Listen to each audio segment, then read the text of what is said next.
is this wand all about? And the bottom line is we're going to have a little bit of education here, and then we're going to tell you how the wand is really working. And so the bottom line is we have to look at some things going on in your... Thank you. Dr. Cochran, please, you have the floor here. Go ahead and tell us what you've been doing with the wand. Okay, so first of all, a little bit of anatomy. Bone marrow is obviously a very important component of your body, and basically the bone marrow is inside the bones. Now you got round bones and you've got flat bones, but inside those bones is where the bone marrow is, and the bone marrow specifically makes what we call stem cells. Now some people may have a question on what is a stem cell. Well, basically a stem cell is a hibernating cell that's kind of hanging out inside the bones. So when your body needs some special cells, your brain will tell those hibernating cells, first of all, to wake up. And then after they're awake, your brain's going to tell you where to go in the body and change into the type of cells that you need. So I'll give you an example. Let's say your body's needs some more red blood cells. So the brain picks that up, and the brain sends a signal to the bone marrow. And it says, hey, bone marrow, I need some of these guys that are asleep, called stem cells. I need them to go over here to another area in the body, and I need them to change into red blood cells. And so that's exactly what it happens. So a stem cell is a cell that's ready to change into something else that your body needs. And it is controlled by your brain. Well, in order for your brain to communicate with the bone marrow, there's got to be a connection. And that's called a chakra or a wiring harness. And if you look at the information that is with the wand and other information out there, there's chakras, and there's 7 of them. And they start on your tailbone, basically, and go all the way through your body.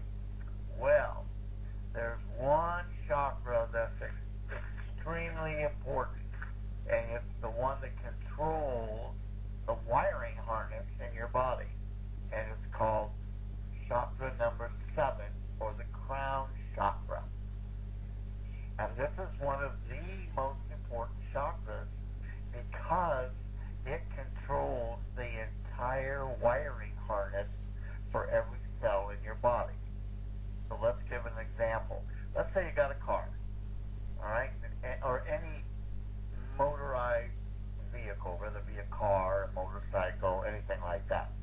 There's a computer somewhere or a control center somewhere in that motorized unit that controls other parts of that unit, whether it be a car, a motorcycle, an airplane, electric bike, whatever. But what you have to understand is that wiring harness, if it shorts out, you lose communication between the controller. So in a car, if you have a short circuit in a wiring harness, the computer can run fine, but the part that the wiring harness goes to, if it can't read it or can't send a signal up to the computer, then the computer doesn't know what to do. Your body's the same way. So you got your brain, which is your computer. You got your wiring harness, which is an electrical and or energy lines that run through your body called meridians. And that's from Eastern medicine, acupuncture. Maybe some folks have heard about acupuncture meridians. They're not any more than electrical wiring harness and an energy line. You've got to have that wiring harness working right to go to parts of your body. So if your wiring harness isn't working right, guess what? Your car is not going to run right. The only difference between a car and the body. And what's interesting is that the electrical current in a car is called direct current. The electrical current in the body is also DC current. Now, I find that very interesting. So, what we want to do is we want to get the brain and the rest of the body communicating properly to the cells of the body. So, if you have an area that needs some additional new cells, the body can make that happen. So, how does this all work? So, first of all, say I've looked at all the information, and I've been using the wand. Now, I've been practicing 43 years, and 43 years, and I have other programs, and I use other things, but I have never seen people change so fast until I started using the frequency or the wand. And here's the reason why. Because the wand has an energy frequency of 30,000 megahertz. That's basically like music, cellular music. So when you listen to music, it has a sine wave, and it gives off an energy wave, and it's a sine wave. Well, guess what? Every cell, whether it be good or bad, gives off this sine wave, so I call it cellular music. Well, the megahertz of 30 to 3,000, which is the frequency on the wand, is the perfect healing music for the cells. So why wouldn't we expect the major changes occurring in the body if you're giving the right kind of music to the cells? And you're going to. So the wand has two purposes. One, it has a heat procedure, and a frequency procedure. Now, the frequency or the music to the cells stays with all of the different settings. So you're getting, whether you use a medium heat, a high heat, or a cool heat, you're getting the frequency or music to the cells. So I want to bring up a point because I've got all kinds of questions about where do I use the heat? How do I do this? Well, first of all, most illness or disease in the body is caused by inflammation or an autoimmune response. And when you're dealing with autoimmune and inflammation, you do not want to use high heat because you've already got heat in there. So you want to use the cooler frequency.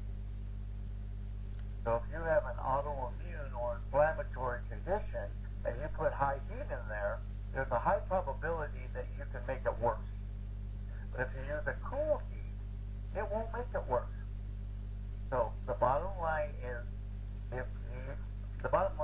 tell you guys straight up, I don't use the heat.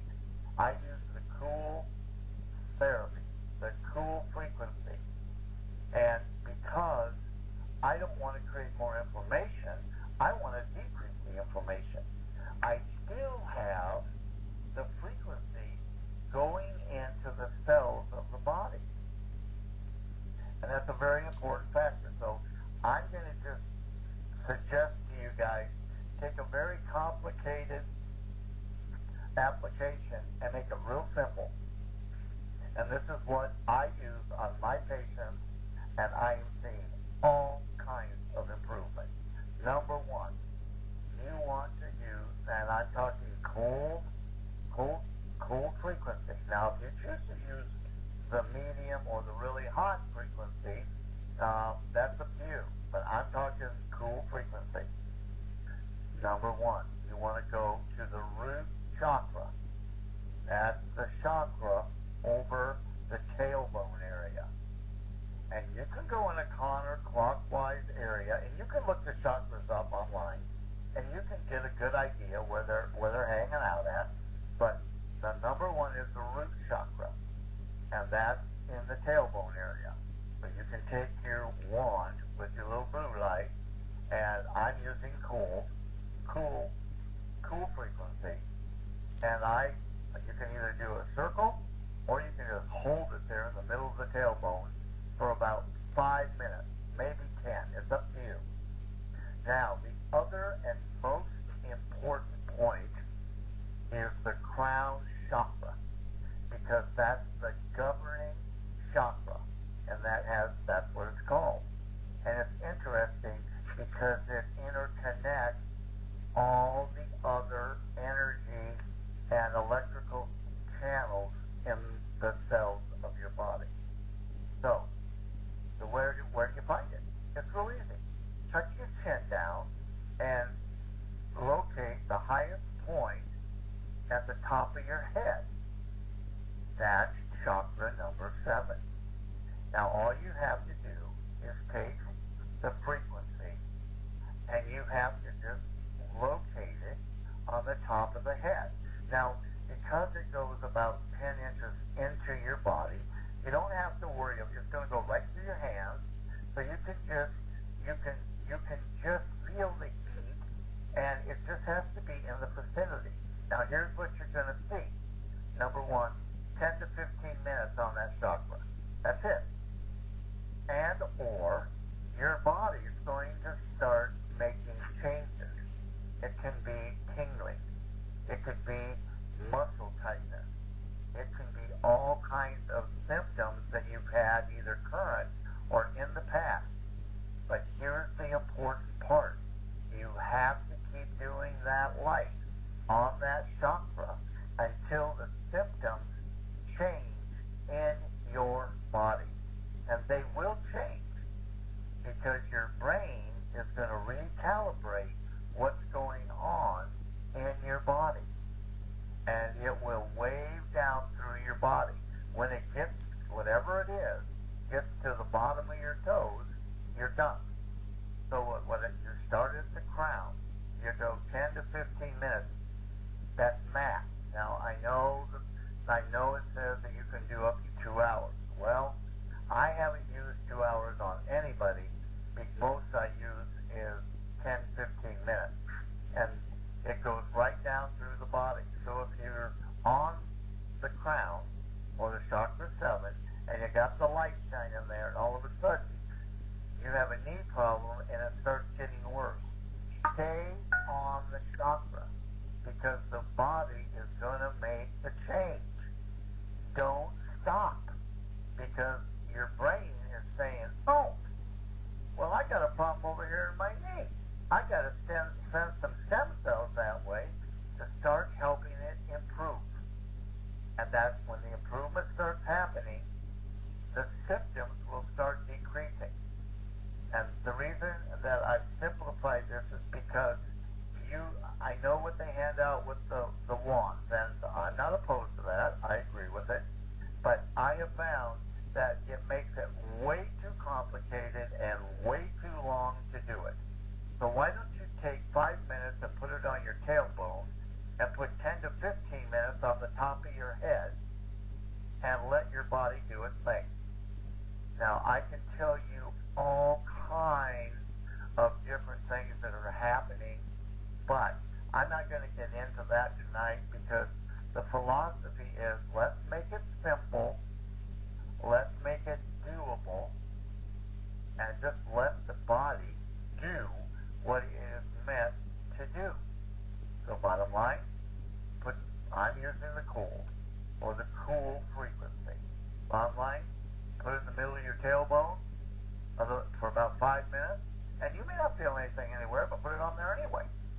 And then go to the top of your head, 10 to 15 minutes, and if things will start moving around in your body. I haven't had anybody that has not had changes occurring in their body. And so put it on the top of your head for 10 or 15 minutes. Up to 15, I'll say, okay? Or if the symptoms work their way down through your body, just stay with it because they will start to go away, and wait till they get to your toes. And when they hit to your toes, it could be 5 minutes, turn off the wand. You're done for the day. That's what we're doing. And I'm seeing all kinds of changes. Now, I know there's a video out that shows and it says it works on this and that and this and that. Well, that's okay if you're out of the United States can't make those claims in the United States, because if you do, you're going to get in trouble. So all I'm going to say to you is look at that video, and it's from Malaysia, I believe, and it talks about all the different types of conditions that the wand can work on. And I can tell you straight out, I've seen these conditions change right before my eyes. And I've seen it. My patients are calling me who want to know, why didn't you start using this earlier on? And my answer is, I didn't know about it. And so I include it with all of my patient treatments. Hands down, if you're going to see me, you're going to be dealing with a wand. Period. And that's